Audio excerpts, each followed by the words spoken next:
Shalom saudara-saudara semua. Saya harap saudara tidak ngantuk ya. Mulai ini saya melihat hari ini sudah sampai 16 jam loh saudara ya. Mulai dari jam 5 saudara sudah mulai jam 5 pagi sampai dengan jam 5 sore itu udah 12 jam ya. Terus jam 6 itu sudah 13, 14 ya. Ya 14, 15 ya, ini sudah hampir masuk ke jam berapa? 18 jam ya. Luar biasa saudara, saya baru pertama kali, terima kasih oleh Pastor Joel yang mengundang saya, diberi kesempatan di tempat ini ya. Saya rasakan hadirat Tuhan di tempat ini dan ini hal yang sangat baik bahwa masih ada anak-anak Tuhan ya, masih ada anak-anak Tuhan yang mau mengisi cawan anugerah. Itu luar biasa banget ya. Sekali lagi beri kemuliaan buat Tuhan. Ini suatu anugerah yang luar biasa yang saudara dapatkan dari Tuhan. Sekali lagi saya ajak kita berdoa. Bapak, Engkau ada di tengah-tengah kami. Saat ini waktunya Engkau melawat kami, Engkau melawat Indonesia, Engkau melawat masa depan kami. Dan kami terus Tuhan, kami terus sampai jam 5 pagi nanti. Kami terus mau mengisi cawan anugerah ini. Kami mohon anugerah-Mu, biar cawan ini penuh. Dan anugerah-Mu turun atas kami, keluarga kami, dan bangsa kami. Terima kasih untuk semuanya. Ambil alih terus Tuhan. Sampai semua rencana-Mu tidak gagal di tempat ini. Segala pujian, hormat, kemuliaan hanya bagi-Mu. Beri kami telinga untuk mendengar dan mengerti apa yang Engkau mau. Urapan yang berasal daripada-Mu turun atas kami semua. Dalam nama Tuhan Yesus kita katakan sama-sama, amin. Sekali lagi beri kemuliaan buat Tuhan.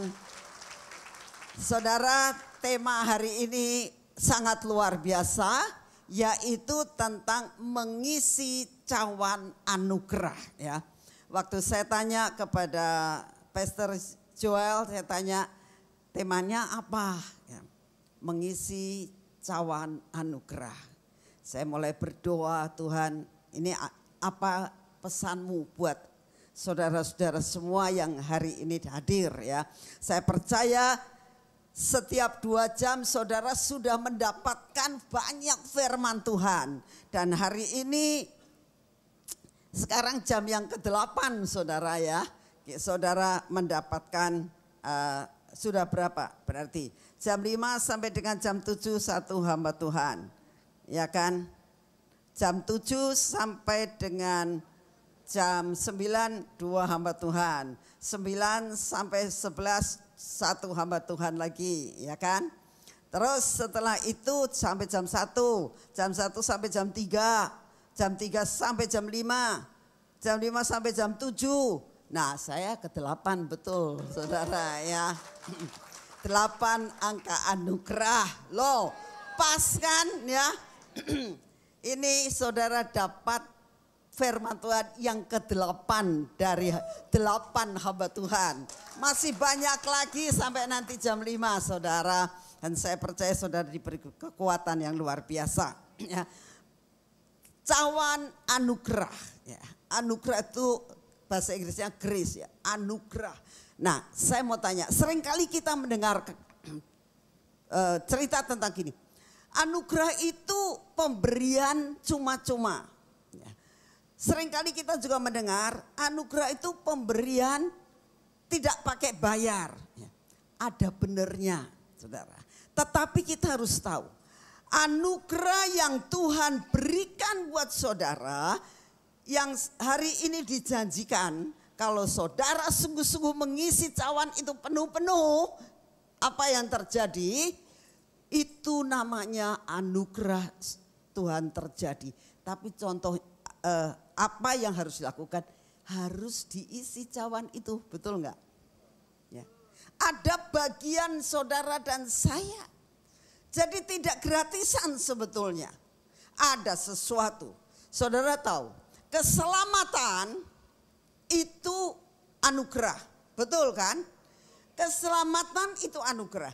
Tapi kalau keselamatan itu tidak ada yang menyambar dan mengatakan aku mau terima, keselamatan enggak terjadi buat saudara. Betul enggak? Jadi ada sesuatu yang harus kita ambil supaya semuanya itu terjadi. Setuju? Saya percaya saudara setuju. Nah, saya waktu berdoa tentang cawan anugerah ini, saya itu merasakan saya dapat sesuatu dari Tuhan tentang gini. Nah, aku mau memberikan kepada jemaat hari ini bukan sekedar cawan anugerah, tapi cawan perkenanan. Ya. Saudara, beda antara anugerah dan perkenanan hampir sama. Tetapi kalau perkenanan itu ada lebih spesial. Ya. Perkenanan itu lebih spesial. Dan saya berdoa supaya saudara dan saya hari ini benar-benar menerima full akan segala sesuatu yang Tuhan sediakan. Saudara, kalau namanya perkenanan itu luar biasa banget. Ya. Melebihi daripada hanya sekedar anugerah. Ya. Contoh ya. Kita lihat banyak sekali hamba-hamba Tuhan. Ya. Kita lihat pendahulu kita semua di dalam Alkitab. Kan banyak sekali manusia-manusia dalam dunia itu, nabi-nabi banyak. Ya. Tetapi kalau kita lihat ya, Harun dan Musa, dua-duanya dikasihi Tuhan. Dua-duanya menerima anugerah Tuhan. Tetapi kalau saya belajar ini semuanya, Musa itu mendapatkan perkenanan. Ya. Dan orang yang mendapatkan perkenanan itu punya hak istimewa banget. Ya. Hari ini saya ingin belajar ya, untuk belajar dengan saudara dari kehidupan Musa. Ya. Kita baca di dalam Keluaran 33 ayat yang pertama. Firman Tuhan mengatakan begini. Berfirmanlah Tuhan kepada Musa, pergilah, berjalanlah dari sini, engkau dan bangsa itu yang telah kau pimpin keluar dari tanah Mesir ke negeri yang telah kujanjikan dengan sumpah kepada Abraham, Ishak dan Yakub. Demikian kepada keturunanmu lah akan kuberikan negeri itu. Saya tahu saudara sudah tahu cerita Musa ya. Musa itu lahir ada dalam rencana Tuhan, lalu Musa akan dibunuh, tetapi ternyata Tuhan selalu luputkan karena ada perkenanan. Ya. Lalu akhirnya dia lari ke Midian ya, lalu dia dipanggil untuk dipilih dan dipanggil. Kalau andai kata Musa saat itu menolak, perkenanan maupun anugerah itu lewat dalam hidupnya. Tapi begitu kita tahu bahwa perkenanan yang membuat dia selalu dipaksakan untuk mengikuti akan rencana Tuhan. Ayat yang kedua, aku akan mengutus seorang malaikat berjalan di depanmu dan akan menghalau orang Kanaan, orang Amori, orang Het, orang Feris, orang Hewi dan orang Yebus. Yakni ke suatu negeri yang berlimpah-limpah susu dan madu. Sebab aku tidak akan berjalan di tengah-tengahmu, kata Tuhan. Ya. Perhatikan, kamu pergi, pimpin bangsa ini masuk ke negeri Kanaan. Ya. Aku kirimkan malaikat buat memimpin engkau. Tapi aku tidak akan berjalan di tengah-tengahmu. Karena engkau ini bangsa yang tegar tengkuk. Supaya aku jangan membinasakan engkau di jalan. Berfirmanlah Tuhan kepada Musa, pergi, berjalanlah dari sini. Engkau dan bangsa itu yang telah kau pimpin keluar dari tanah Mesir ke negeri yang telah kujanjikan dengan sumpah kepada Abraham, Ishak dan Yakub. Demikian kepada keturunanmu lah akan kuberikan negeri itu. Saudara, kita melihat bagaimana cara orang yang diperkenankan Tuhan itu. Ya. Musa dikatakan, karena bangsa Israel pada saat itu menyembah lembu emas, membuat Tuhan sakit banget. Sampai dikatakan engkau ini memang bangsa yang tegar tengkuk. Bikin jengkel saya saja, kata Tuhan. Sudah, aku janji, aku genapkan. Kamu pimpin bangsa ini masuk ke negeri Kanaan. Tak kasih ini malaikat kirim ke sana.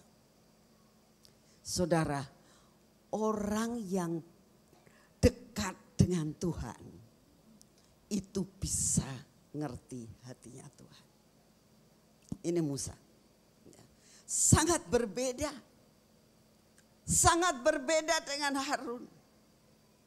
Harun tidak bisa ngerti dan dekat dengan Tuhan. Musa ngerti. Kurang apa sih dikatakan? Kamu tahu kan, kalau aku terus-terusan kumpul dengan kalian, tak matiin semua, kata Tuhan. Jadi kamu pergi aja lah, sudah. Udah pergi. Aku janji, aku tepati. Aku kirim malaikat, pergilah. Seolah-olah oke kan Tuhan. Tidak dibiarkan loh, disuruh malaikatnya loh. Tapi orang yang mengerti hatinya Tuhan, tidak sembarangan. Sini kita tahu, inilah orang yang mendapatkan perkenanan. Orang yang mendapatkan perkenanan itu adalah orang yang dekat dengan Tuhan. Ngerti detak jantungnya Tuhan. Ngerti Tuhan ini lagi marah atau lagi baik sama kita.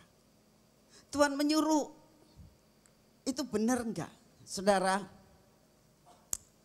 contoh ya, contoh.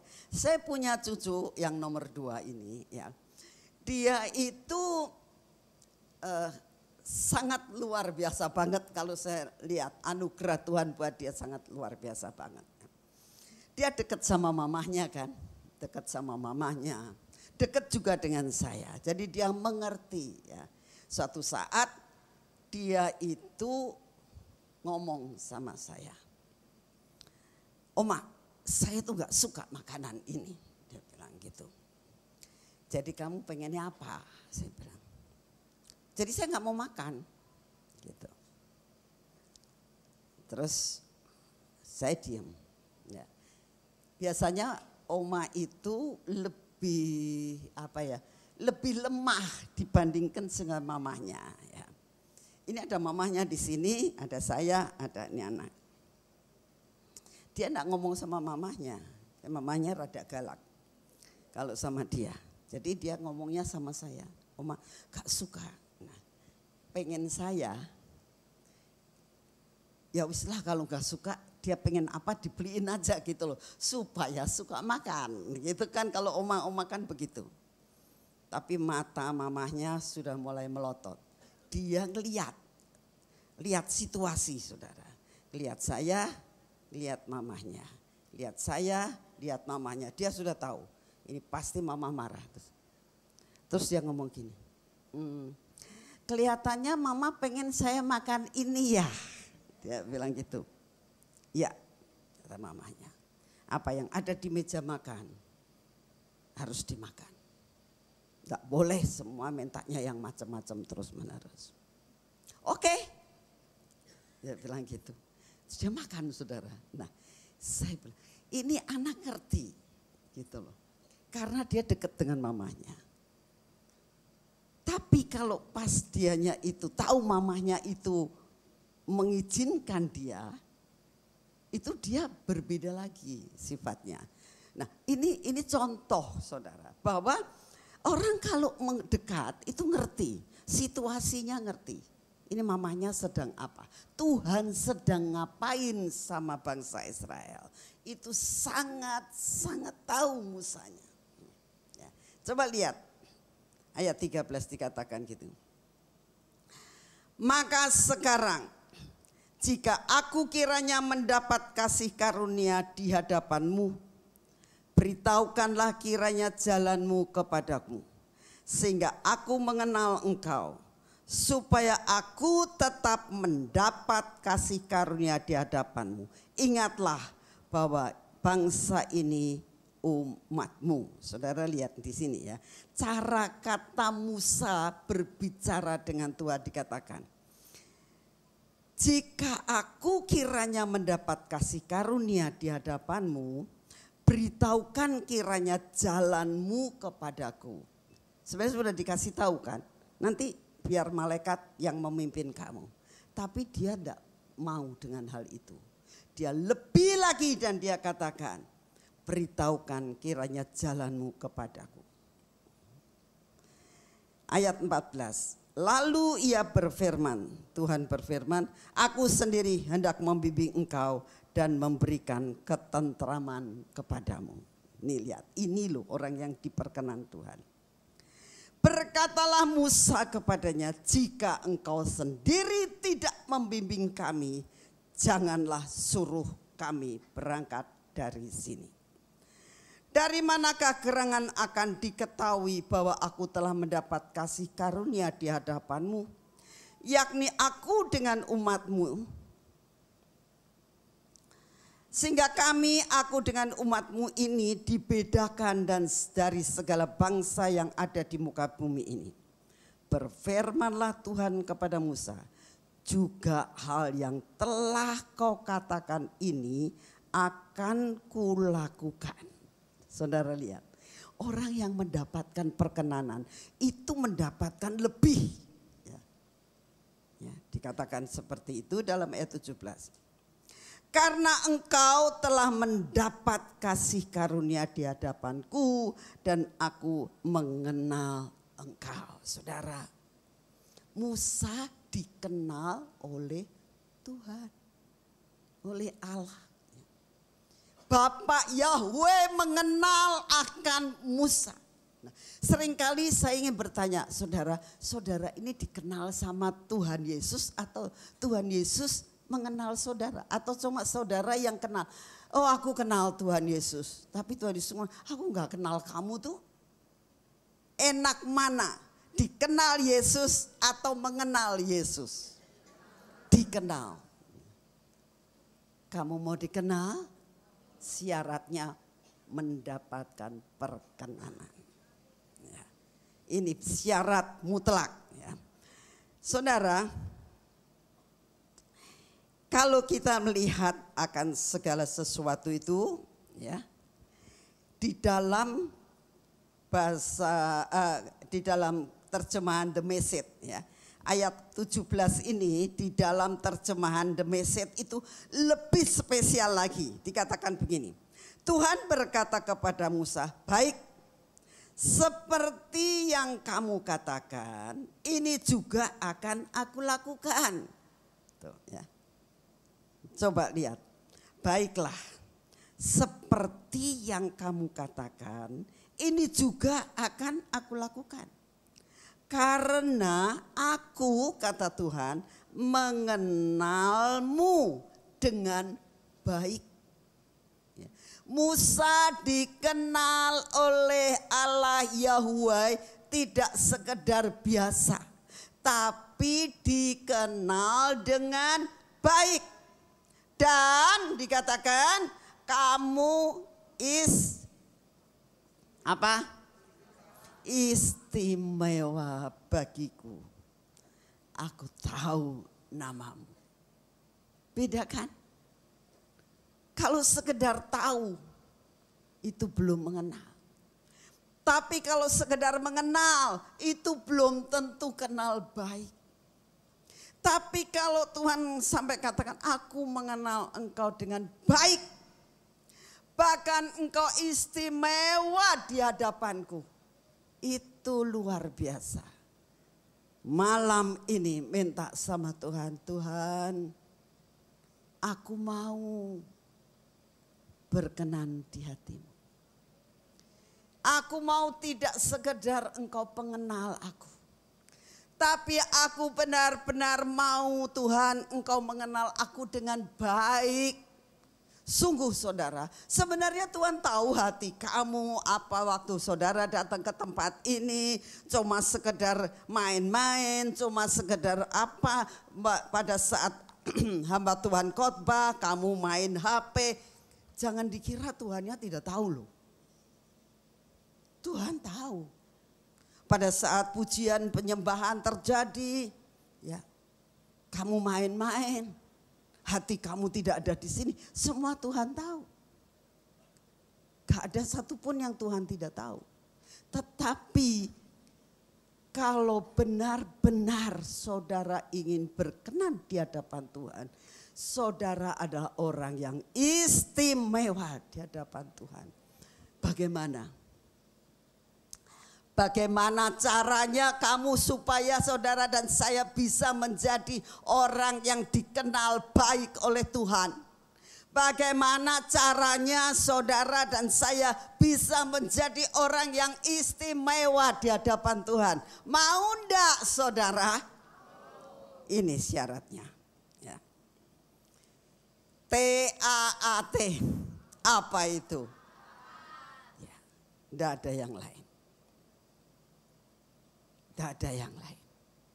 Obey, taat, patuh. Ya. Saudara, gak ada lain. Kuncinya adalah ketaatan. Musa teruji ketaatannya. Contoh, ya. Saat Musa itu disuruh kembali ke Mesir, itu suatu hal yang sangat-sangat riskan buat hidupnya. Karena apa? Karena walaupun dikasih tahu Firaun sudah mati yang mau membunuh dia, tapi dia tahu bahwa dia melakukan sesuatu cacat terhadap orang Mesir karena dia membunuh. Itu sangat berbahaya buat nyawanya. Tapi pada saat disuruh, dia ngomel-ngomel sedikit tapi taat. Itu jauh lebih baik daripada ngomong iya tapi tidak dilakukan. Ingat akan perumpamaan tentang dua anak yang disuruh oleh ayahnya. Perumpamaan yang Tuhan Yesus katakan. Nak, kamu pergi. Ya Pak, tapi tidak lakukan. Tapi anak yang kedua yang dikatakan, kamu pergi. Enggak Allah. Tapi lama-lama dia sadar dan dia lakukan. Saudara, Musa juga, aduh Tuhan aku enggak bisa ngomong, aku ini, aku enggak suka bisa bicara, lidahku tidak pandai bicara. Banyak alasan. Tapi ujungnya dia taat. Itu yang Tuhan mau. Itu yang Tuhan mau. Ketaatan yang dialami oleh Musa. Yang kedua, ketaatannya adalah 9 kali gagal dalam bernegosiasi dengan Firaun. 9 kali loh saudara. 9 kali disuruh untuk menghadap kepada Firaun. Tetap taat. Tidak mudah saudara. Kalau saudara disuruh, aduh Tuhan, susah. Suatu saat saudara, kita pelayanan ke bangsa-bangsa. Dan saat itu Tuhan suruh saya ke Afrika. Nah, ke Afrika, memang Afrika itu kan luas. Kalau Afrika perginya untuk journey dengan ke hutan, dan di hutan itu ada banyak binatang-binatang Afrika yang ada macam-macam. Itu bagus saudara. Tapi saudara, saya disuruh ke Ethiopia untuk benar-benar melakukan peperangan, karena di sana ada Ratu Sheba dan sebagainya lah pada saat itu. Nah, saya bilang, wah, kok Ethiopia ya? Bu, jangan Ethiopia ya sebetulnya ya. Enak sekali kalau misalnya ke Brasil ya, ke Amerika, ke Jerman. Ini kok kesini sih? Nah, saya pertama kali rada gerutu, waduh Tuhan. Ya sudahlah, saya mau melakukan hal itu. Tapi saya sudah dikasih tahu, nanti kamu begini. Waduh, ya sudahlah. Betul saudara, saya ke sana, ya pokoknya melakukan sampai tugas selesai dengan setiap kali makan Indomie. Gak suka makan sama sekali makanannya, aduhai. Ya. Terus orang-orangnya ya aduhai juga. Sampai suatu saat, pada saat kita sedang melakukan kebaktian, ya, Tuhan katakan gini, kamu datangi dia, peluk anak itu. Waduh Tuhan, ya. Saudara tahu, ini anak-anak yang datang, bapak-bapak, ibu-ibu dan anak-anak kecil itu hampir semuanya telanjang. Artinya dengan pakai pakaian yang sangat minim dan tidak pernah mandi ya. Air nggak tahu di sana bagaimana airnya. Itu yang namanya ingusnya keluar demeler-meler di sini dengan hijau, saudara. Coba bayangkan, dan Tuhan katakan peluk dia.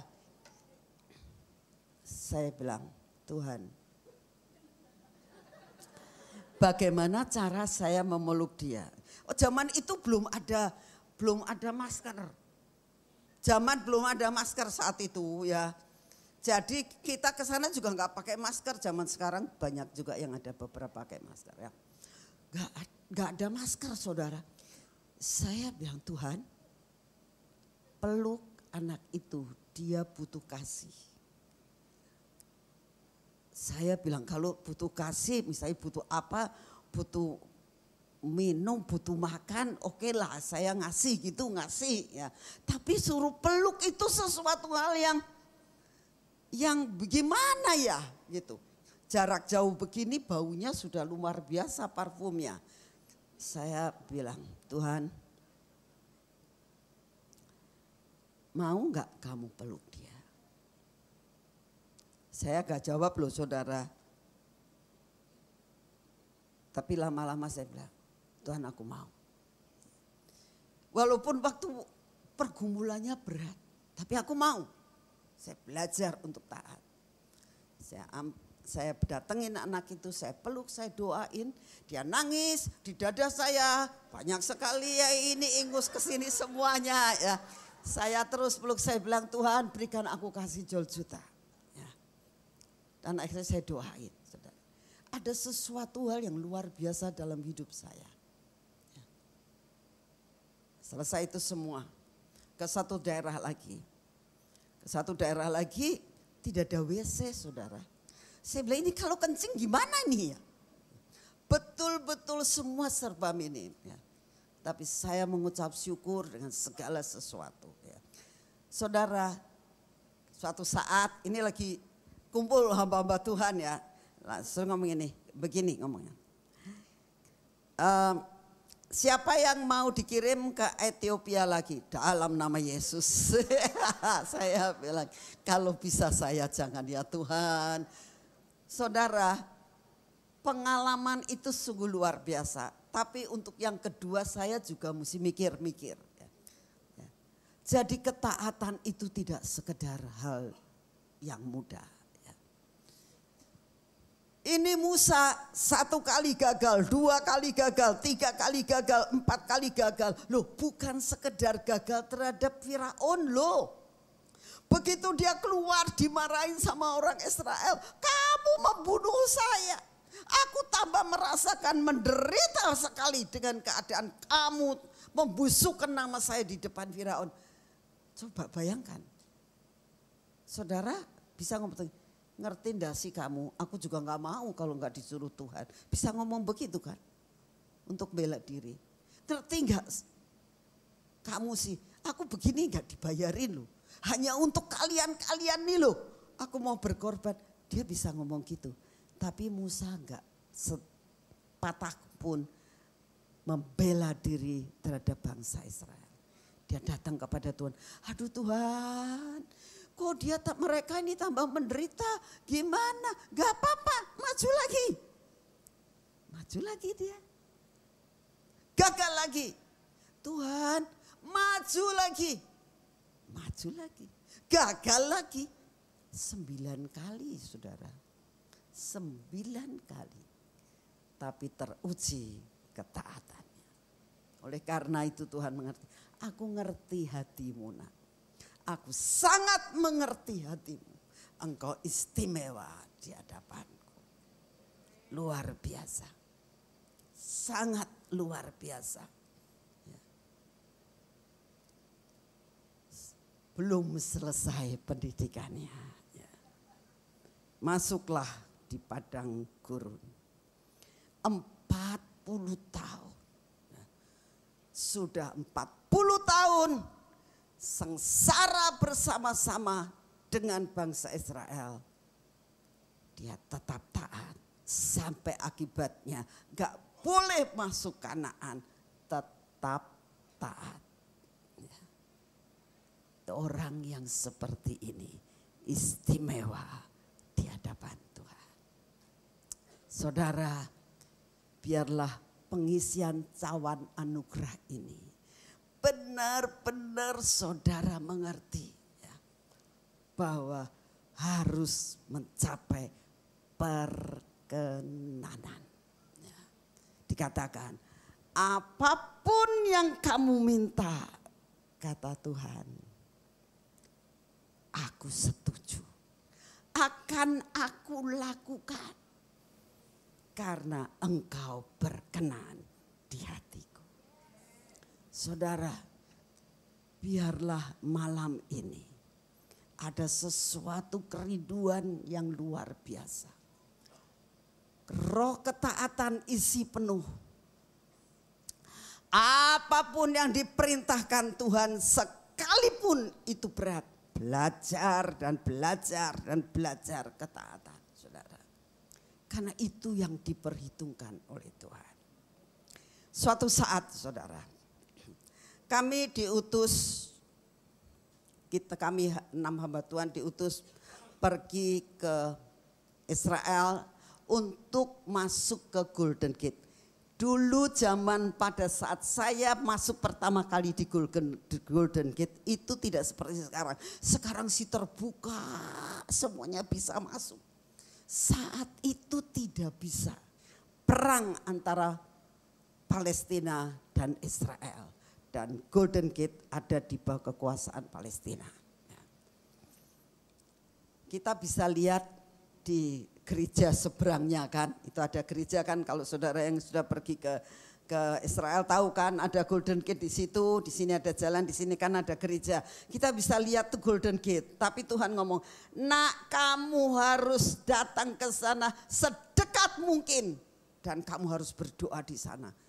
Waduh, perintahnya. Kita bicara dengan guide guide yang di sana, pemandu yang memandu kita, tidak ada satupun guide yang mau membawa kita ke sana. Datang lagi kita kepada Tuhan, Tuhan gak ada yang mau Tuhan. Bagaimana kita ke sana gak ada yang mau. Doa terus. Tuhan katakan bisa tapi susah. Bisa tapi susah. Ya sudahlah kita mau. Susah-susah gak apa-apa, yang penting bisa. Nego-nego akhirnya ada satu guide yang mau menolong kita. Tapi dia mengatakan, saya hanya membawa 6 hamba Tuhan ini. Saya tidak mau membawa semuanya dari seluruh peserta. Itu riskan banget. Jadi saya mau bawa cuma 6 hamba Tuhan ini. Oke, sudah. Jangan bawa apa-apa. Yang diomong gak bawa apa-apa, kita tuh lupa gak bawa paspor, saudara. Semua kita tinggal, ya. Kita bawa badan-badan saja. Itu misalnya kejadian apa-apa, gak tahulah kita itu nanti ditahan sama orang Palestina, gak tahu. Kita berenam dengan satu guide. Jalannya di pinggir. Di sini di sini sudah jalanan, di sini kayak ya bukit lah dapat dikatakan, ada jalan setapak. Kita Pak, kita lewatnya dari mana? Oh, kita nggak bisa lewat dari depan, Bu. Jadi ya nantilah pokoknya ngikut saya. Oh ya sudah, kita berdoa, Tuhan tolong sambil deg-degan, saudara, karena kita memasuki daerah Palestina. Lalu kita lewat jalan sini, Bu. Lewat jalan sini, iya. Langsung yang pertama kali naik itu adalah Ibu Iin, naik ke atas. Masih sangat muda, ya. Lalu kedua Pak Daniel naik. Yang ketiga Pak Hadi naik. Tinggal kita bertiga, Pak Agung, Pak Yusak sama saya bertiga. Ayo Gung, kata Pak Yusak. Akhirnya Pak Agung naik, tinggal kami berdua. Saya bilang,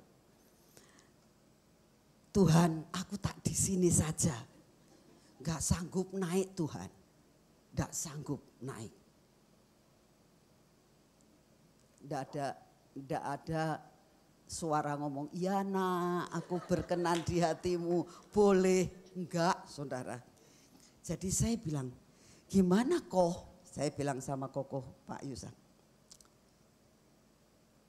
Ya sudah, kalau kamu gak naik, saya nemenin kamu. Ya, saya sendirian di situ masa ditinggal. Ya, sudah. Tapi guide-nya ngomong, Bu, harus naik. Kita ini sudah setengah. Kita gak bisa balik. Kita nanti pulangnya juga gak lewat sini. Jadi bagaimana Pak? Harus naik. Ya sudah, dalam nama Tuhan Yesus. Jadi mulai, udahlah kamu tak dorong, kamu naik, nanti kamu ditarik dari atas. Oke. Saudara, saya itu melorot 3 kali. Begitu naik di atas, itu yang namanya batu-batunya tuh yang turun ke bawah. Jadi saya kan melorot lagi. Itu saya pegang perdu-perdu di situ, ternyata banyak durinya. Ini duri semua, bukan durian. Duri semuanya luka-luka, saudara. Tapi saya bilang, Tuhan, Engkau katakan memang sukar, tapi aku akan lakukan. Belajar ketaatan. Akhirnya nyampe. Terus Pak Yusak juga ditarik ke atas, nyampe, saudara. Sampai akhirnya guide-nya mengatakan, Bu, kita ini semua dalam keadaan yang sangat berbahaya. Karena sudah ada tembakan dari atas, berarti kita sudah diketahui. Jalan satu-satunya, jalannya harus merangkak. Kalau berdiri takut ketahuan ditembak. Saya bilang, yuk kita ini berenam ini merangkak semua nih. Menuju ke tempat Golden Gate itu. Sampai di sana kita berdoa, kita minta sama Tuhan. Pokoknya apa yang Tuhan perintahkan kita lakukan semua. Komplit sampai di sana, saudara. Selesai, terus begini, kita akan menyerahkan diri. Pak, maksudnya gimana? Kita keluarnya dari pintu, menyerahkan diri kepada orang Palestina. Kita nggak bawa apa-apa, lupa. Paspor pun udah bawa, lupa kitanya. Nggak apa-apa, Bu, kita jalan aja. Nggak ada jalan lain, karena kita udah ketahuan. Kita nggak bisa jalan lain. Kita tidak bisa balik, kita tidak bisa apa-apa. Jalan harus lewat jalannya pintu dari dia sendiri. Oh Tuhan, ya sudah. Saya cuma komat, kami semua doa. Ya wis kita doa. Sampai di campnya dia, itu penjagaan, si gate-nya itu datang ke situ. Kita ini kayak orang tawanan berenam, doa terus, Tuhan tolong, Tuhan tolong, Tuhan tolong. Sebab kita udah nggak bisa apa-apa, ya. Tapi mujizat terjadi, ya. Guide-nya bilang, berarti kita selamat, ya. Tidak diminta paspor, tidak diminta apa-apa. Saya tidak tahu dia cara ngomongnya di sananya bagaimana. Yang penting kita lolos keluar, gitu ya. Anugerah Tuhan, saudara. Ya. Ini sesuatu misi atau visi yang dari Tuhan yang sangat sulit. Tapi belajar taat dan taat. Ya. Dan yang seperti itu yang Tuhan suka, ya. Belajar untuk benar-benar dalam testing Tuhan. Itu Tuhan suka sekali kalau kita mau taat. Sekalipun menghadapi masalah-masalah dalam hidup saudara dan saya. Dalam menghadapi tahun 2024 tidaklah sesuatu hal yang mudah. Tapi apapun yang Tuhan perintahkan, belajar taat. Ketaatan akan membuat saudara dan saya masuk dalam perkenanannya. Ya. Saya akan tutup dalam satu kesaksian bagaimana Tuhan itu sangat-sangat luar biasa terhadap diri saya. Ya. Saya mau membagi hidup pada malam hari ini biar saudara tahu kunci daripada ketaatan. Saudara tahu bagaimana luar biasanya kalau saudara itu dikenal oleh Tuhan. Ya. Saudara, beberapa hari yang lalu, mungkin belum ada 1 bulan lah ya. Satu saat tadi sudah diterangkan tentang Taman Tuhan di Sion, di Cirebon. Setiap hari saya datang untuk berdoa di sana. Saya enggak banyak minta apa-apa. Kalau saya di taman, saya hanya datang untuk nyembah Tuhan, mengisi cawan, saya doanya bukan minta sesuatu, hanya berdoa, mengucap syukur sama Tuhan dan benar-benar menyembah Tuhan di sana dan tidak minta apa-apa. Jarang sekali saya minta sesuatu di taman itu. Pada saat sedang saya di taman, saya sedang berdoa, tiba-tiba ya saya dengar suara. Tuhan mengatakan begini, "Nak, aku itu mau menunjukkan kepadamu betapa aku mencintaimu."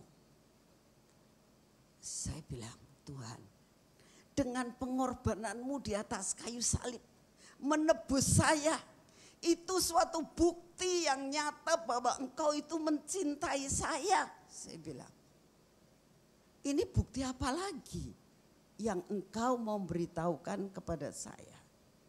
Saudara, benar-benar saudara, saat Tuhan katakan itu, saya bingung. Aku akan menunjukkan bukti cintaku. Tuhan katakan, aku akan memberikan bukti cintaku kepadamu. Maksudnya gimana Tuhan? Hari ini Tuhan katakan, aku akan memberikan kepadamu.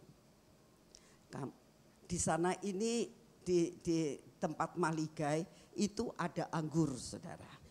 Anggur yang setiap kali seminggu 1 kali kita diganti lagi.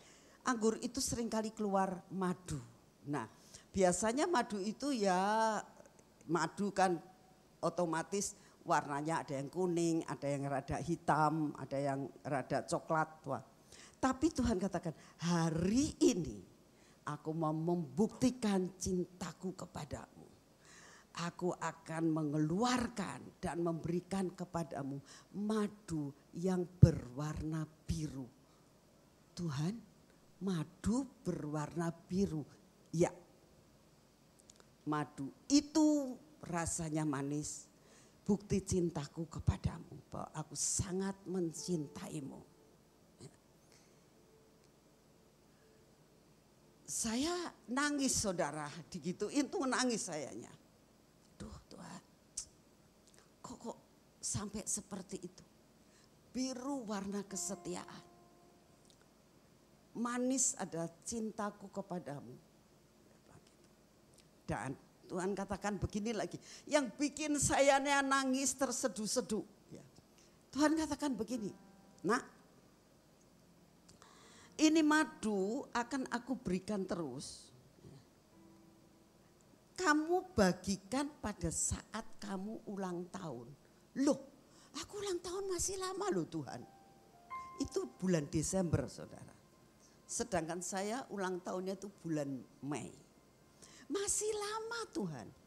Ya, aku sudah menyediakan sesuatu karena aku mencintaimu. Aduh, saya sampai bilang begini, Tuhan,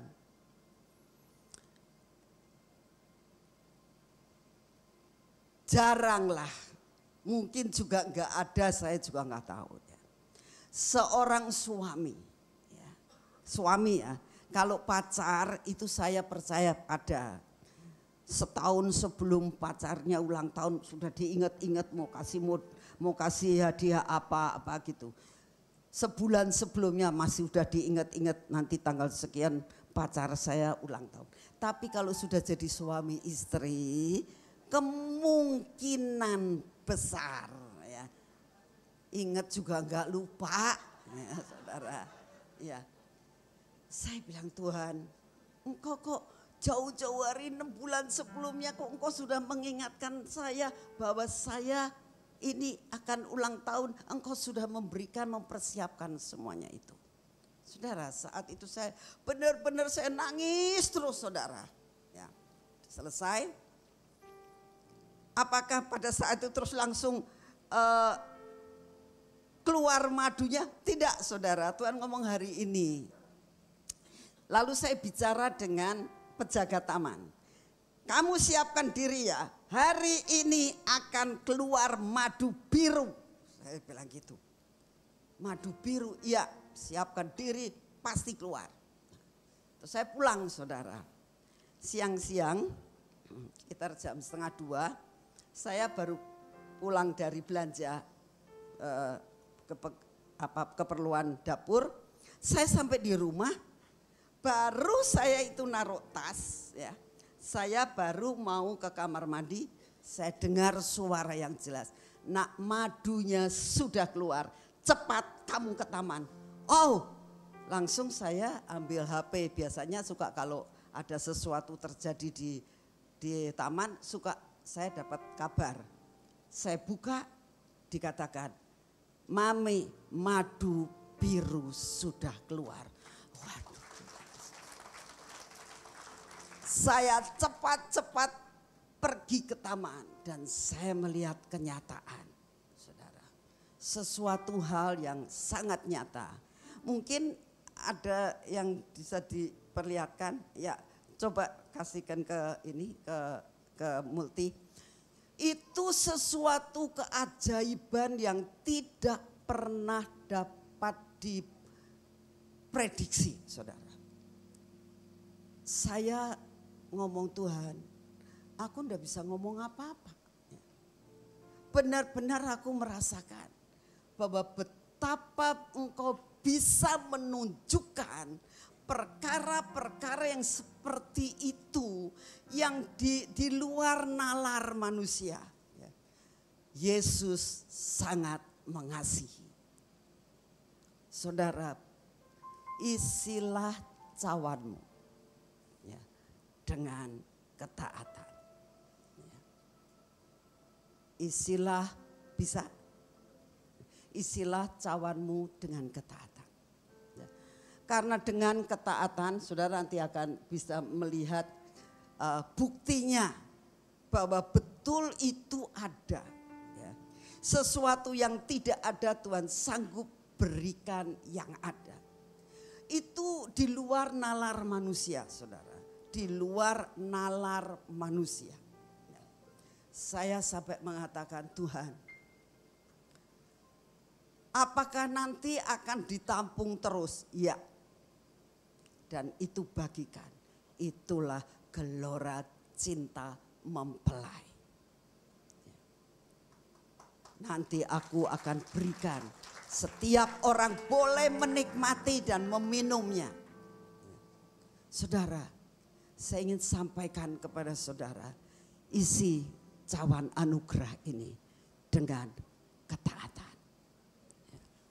Kau bisa lakukan dalam hidupmu setiap kali. Apapun yang Tuhan perintahkan, belajar, taat, dan kau genapi. Maka saudara akan mendapatkan perkenanan Tuhan.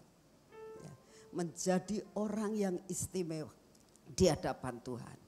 Untuk menghadapi masa 2024, percayalah, sepanjang tahun 2024 penyertaan Tuhan, berkat Tuhan akan terus mengalir dalam kehidupan kalian. Sudah bisa belum ya?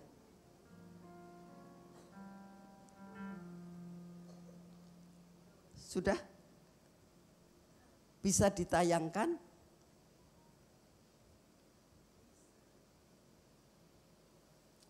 Bisa ditayangkan, Pak? Sudah bisa? Oh, baru loading. Kan kecil sebetulnya. Hah? Ya. Nah, saya akan tutup hari ini. Saya ingin mengajak kita semuanya masuk dalam saat teduh. Saya ingin menyanyikan sebuah lagu lama sebenarnya. Perkenan Bapa, itu yang ku rindu. Pemain musik bisa enggak ya nyanyian ini? Yuk, mungkin ada song leader singer yang bisa ngebantu. Oh, tuannya sendiri yang akan menyanyikan. Mari Pak maju sama-sama dengan saya. Perkenan Bapa, itu yang ku rindu. Ya.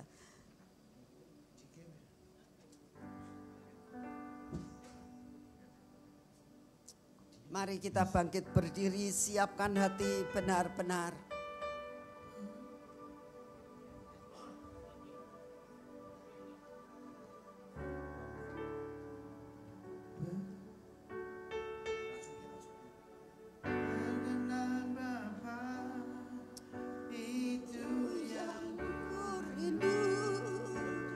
Perkenan Bapa yang selalu ku mau, biarlah hidupku menghadapi selalu, senangkan hatimu.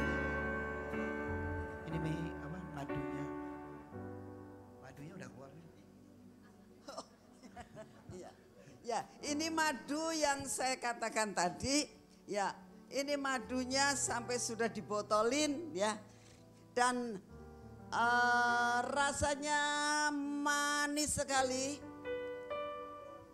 Dan saya percaya di dunia ini nggak ada orang jual madu berwarna biru, ya, tidak ada, tapi hanya Tuhan yang sanggup memberikan semuanya itu.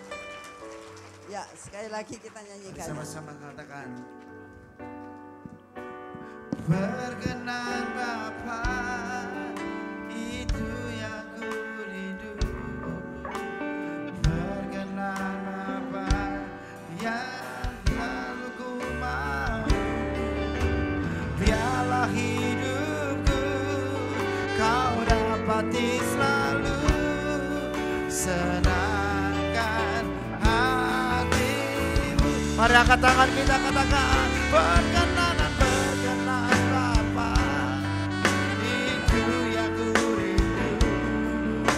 Perkenan Bapa yang selalu ku mau, biarlah hidupku kau dapati selalu, senangkan hatimu.